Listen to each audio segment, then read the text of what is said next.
What's up, guys? Welcome to the Casual Horror Fan Channel. Today, we're going to talk about 9 horror films that everyone loves and I kind of think suck, or I just think they're a little bit overrated. This is sort of a re-recording of a video I did a while back, although it's changed up a little bit. I'm going to give you the director and the synopsis before, so I can let you down a little bit easier, all right? I promise you, if you watch this, you're going to be a little bit angry with some of my picks. We're going to start things off with a film directed by Sam Raimi, starring Bruce Campbell. Ash returns to the same remote cabin where a demonic force possesses the dead and drives the living insane, forcing him into an increasingly frantic, gory, slapstick fight for survival. It's Evil Dead 2 from 1987. There was a time when I hated this. I have a review of Evil Dead 2. Like, was I wrong? I hated this movie. I think I tried to get through it 3 times and couldn't. And then I decided I'm going to watch this movie. And I did. And I hate it a lot less. I think it's pretty good. I do not love it. I think actually there are moments where it's scary. It's a little bit funny. I like the chainsaw arm. Now I'm gushing about a movie that I'm supposed to say I think sucks. No, it's just like, it's a schlocky kind of cheesy movie that worked at the time. It's not a great movie at all, though. Okay, now we're going to move to 2 movies combined into one, and I hate both of them. The director is Sean S. Cunningham, then Steve Miner, starring Betsy Palmer, Amy Steele. Counselors reopening Camp Crystal Lake are picked off one by one by an unseen killer avenging her drowned son, Jason. And the second one is 5 years later, a new group of counselors is stalked by an adult Jason, now carrying his mother's vendetta. It's Friday the 13th, 1 and 2. Guys, these movies suck. I'm sorry. They are not good. I do not know what you like about them other than, I think I do know what you like about them. You like Jason from later movies, so you feel, obviously, I have to like the originals because the originals are always the best, except in this case, the originals are literally unwatchable. Here's the thing. People will try to defend these and be like, well, like, it's part of the lore, and, like, you have to establish, like, you know, it's Mrs. Voorhees, and then some backstory. The remake that they did in 2013 did all of that in 15 minutes, and it was like, that movie was actually really good. So it's not like I don't think, I'm literally from New Jersey. Like, I think it's kind of a cool concept. It doesn't work, though. Okay. Next is one that not everyone loves. It's directed by David Robert Mitchell. It stars Micah Monroe. After a sexual encounter, a young woman is pursued by a slow-moving, shape-shifting entity that only she can see and which she must pass on to someone else. It Follows from 2014. I remember being so excited to see this movie. My brother said it was awesome. I watched it and was like, that was boring and lousy. I guess the messaging, actually not I guess, I think the messaging is kind of strong. Obviously, we should be very careful about our sexual encounters.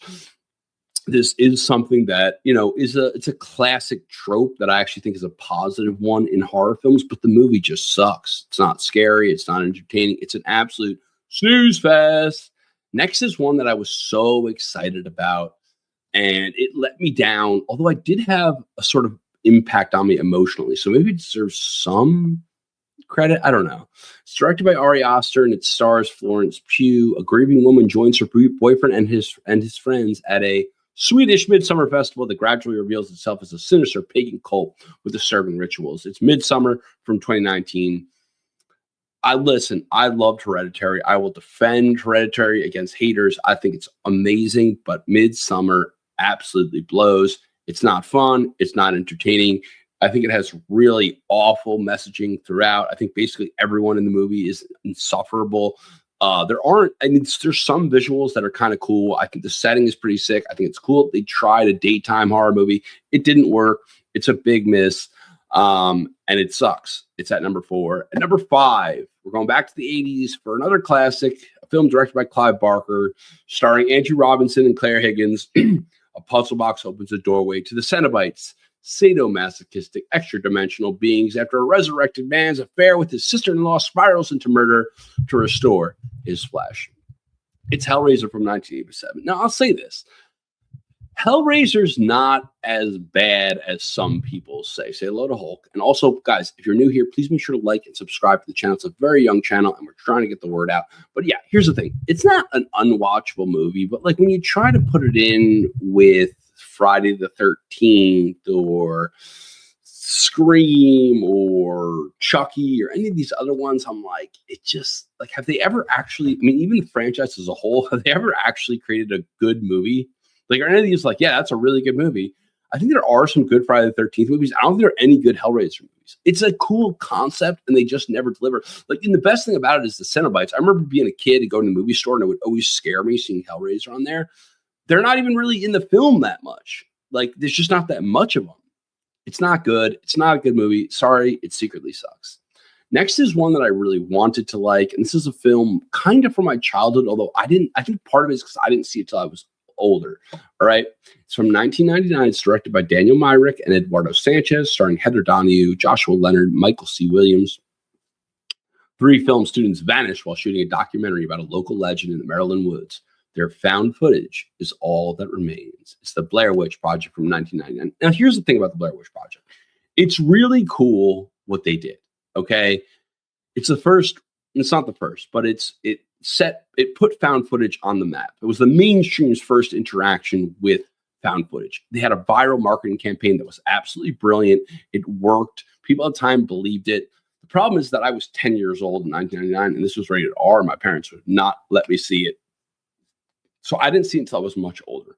And what I saw is a shaky camera and a boring movie. And I can't enjoy it. I don't really like. The other thing is it gets so much credit for like starting found footage. But the thing is, I mean, again, it didn't. But let's just like say for catapulting found footage. But like the early 2000s and the whole found footage craze was like kind of awful. Like what came out of that was great. Like Creep is really good.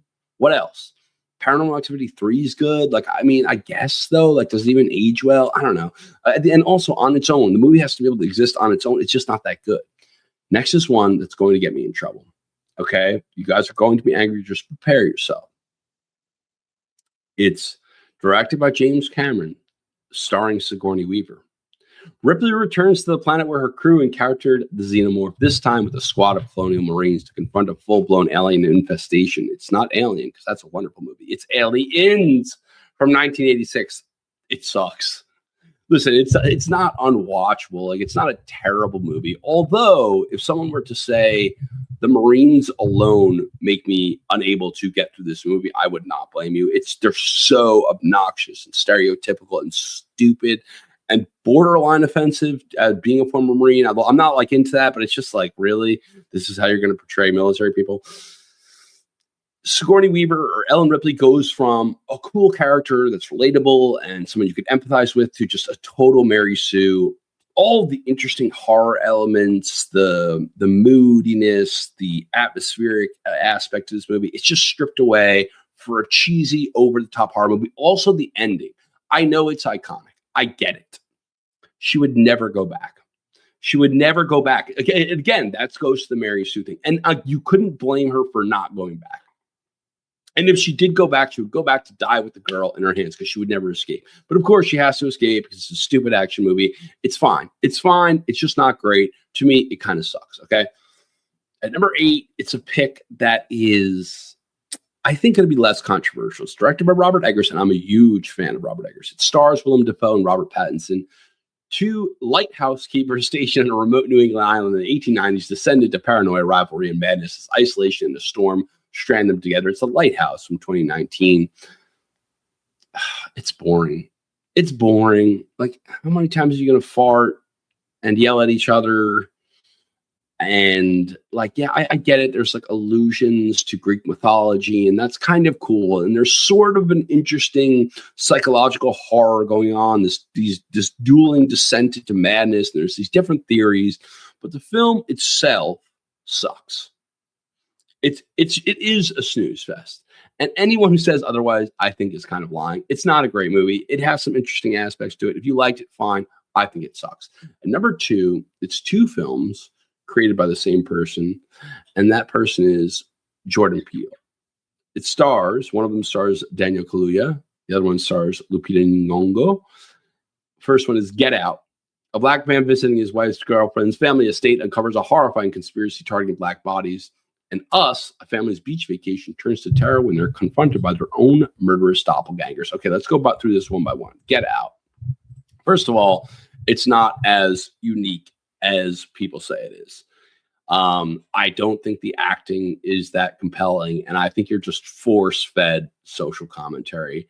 I think it's kind of obnoxious. I like Jordan Peele's skit comedy. I think he's pretty good at that. I just don't think he's that talented as a director or writer.